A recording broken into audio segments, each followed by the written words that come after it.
अमरनाथ पर्वत और इस दिव्य शिवलिंग से जुड़ी एक प्राचीन कथा आज भी जनमानस में गहरी आस्था के साथ सुनाई जाती है। कहा जाता है कि यही वह पावन स्थान है जहां भगवान शिव ने माता पार्वती को जीवन और मृत्यु के रहस्य बताए थे। एक बार माता पार्वती ने भोलेनाथ से पूछा, स्वामी, आप अपने गले में मुंडमाला क्यों धारण करते हैं? इसका रहस्य क्या है? और मैं आपकी अर्धांगिनी होकर भी जन्म मरण के चक्र से मुक्त क्यों नहीं हूं? माता के प्रश्न गहरे थे। उनका स्वर जिज्ञासा से भरा था। भगवान शिव जानते थे कि इन प्रश्नों का उत्तर साधारण नहीं है। यह तो अमर कथा थी, ऐसी कथा जिसे जो सुन ले वह मृत्यु के बंधन से मुक्त हो जाए। इसलिए भोलेनाथ ने निश्चय किया कि वे यह कथा किसी ऐसे स्थान पर सुनाएंगे जहां कोई मनुष्य तो क्या, कोई देवता भी न पहुंच सके। फिर शुरू हुई एक अद्भुत यात्रा। शिव और पार्वती ऐसे निर्जन स्थान की खोज में निकल पड़े जहां पूर्ण एकांत हो, जहां केवल मौन हो, जहां केवल सत्य हो। यात्रा के मार्ग में भगवान शिव ने अपनी सभी सांसारिक वस्तुओं का त्याग करना शुरू किया। जहां उन्होंने अपने प्रिय नंदी बैल को छोड़ा, वह स्थान आगे चलकर पहलगाम कहलाया। जहां अपने मस्तक का चंद्रमा उतारा, वह स्थान चंदनवाड़ी कहलाया। पिस्सू घाटी में उन्होंने बिच्छुओं का त्याग किया। गले में विराजमान नाग वासुकी को जहां छोड़ा, वह स्थान शेषनाग कहलाया।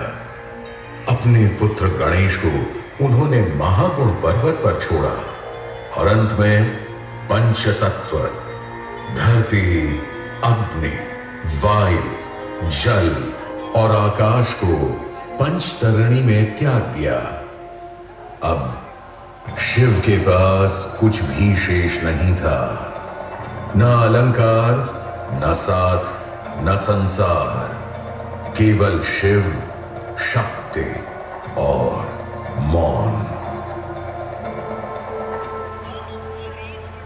अंततः भोलेनाथ माता पार्वती के साथ उस रहस्यमयी गुफा में पहुंचे। गुफा में गहरा अंधकार था, चारों ओर बर्फ की शांति थी। वहां पहुंचकर भगवान शिव ने काल अग्नि नामक रुद्र को उत्पन्न किया और आदेश दिया कि इस स्थान पर मौजूद हर जीव, हर तत्व, हर संकेत को नष्ट कर दिया जाए ताकि कोई भी अमर कथा न सुन सके।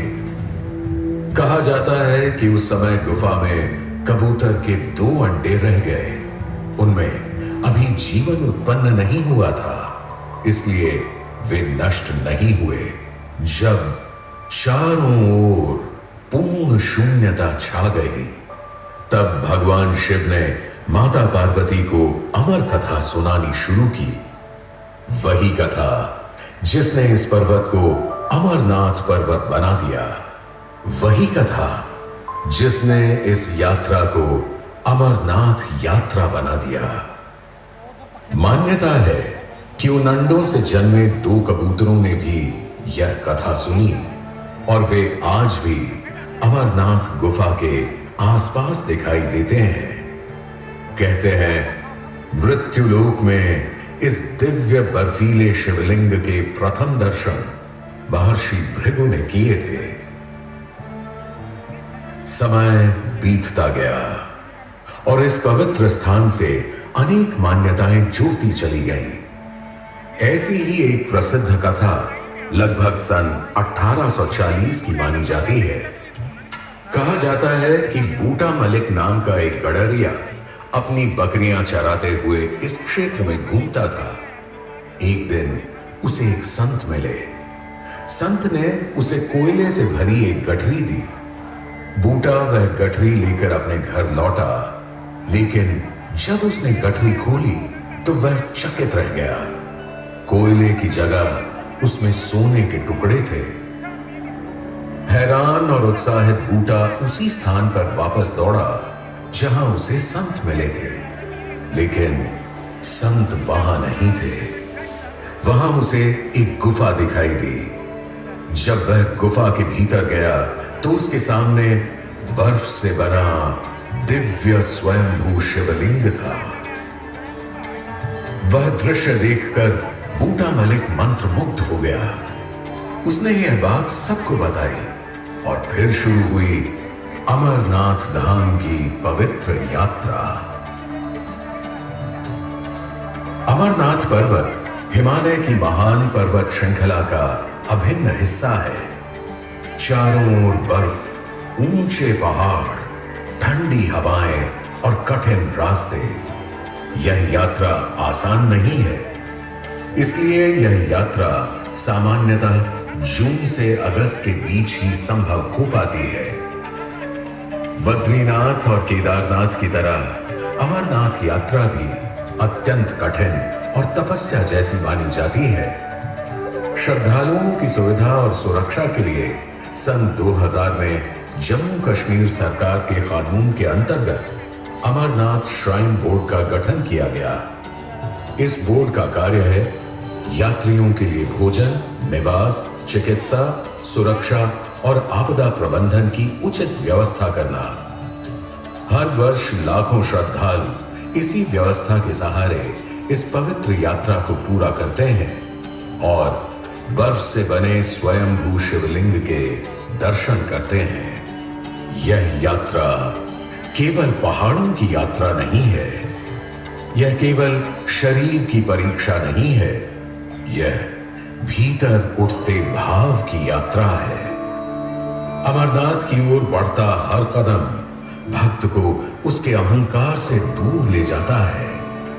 हर बर्फीली हवा उसे धैर्य सिखाती है। हर कठिन मोड़ उसे आस्था का अर्थ समझाता है। और अंत में जब भक्त उस पवित्र गुफा में पहुंचता है तो वह केवल शिवलिंग के दर्शन नहीं करता, वह अपने भीतर बसे शिव को पहचानता है। क्योंकि अमरनाथ केवल एक धाम नहीं, यह विश्वास है, यह तप है, यह मौन में सुनाई देने वाली अमर कथा है। यह शिव से मिलने की नहीं, स्वयं में शिव को पाने की यात्रा है।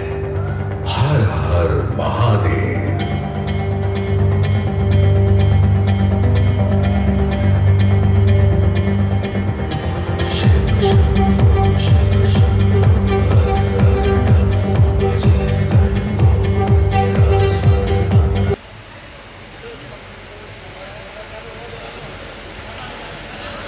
केड़ो लागी भैया प्रोग्राम? प्रोग्राम बहुत तगड़ो चल रही है।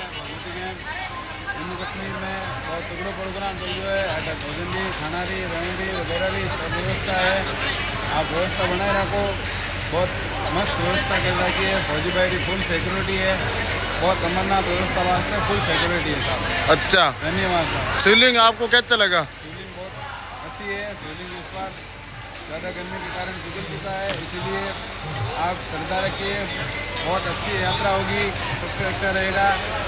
अच्छा, ठीक, धन्यवाद। फौजी भाइयों के लिए बहुत व्यवस्था कर रखी है। खाने की, पीने की, भोजन व्यवस्था सब अच्छी व्यवस्था कर रखी है। भैया थोड़ा ध्यान रखिए, आप भी व्यवस्था बनाए रखिए। ओके, धन्यवाद। थैंक यू फौजी भाइयों का।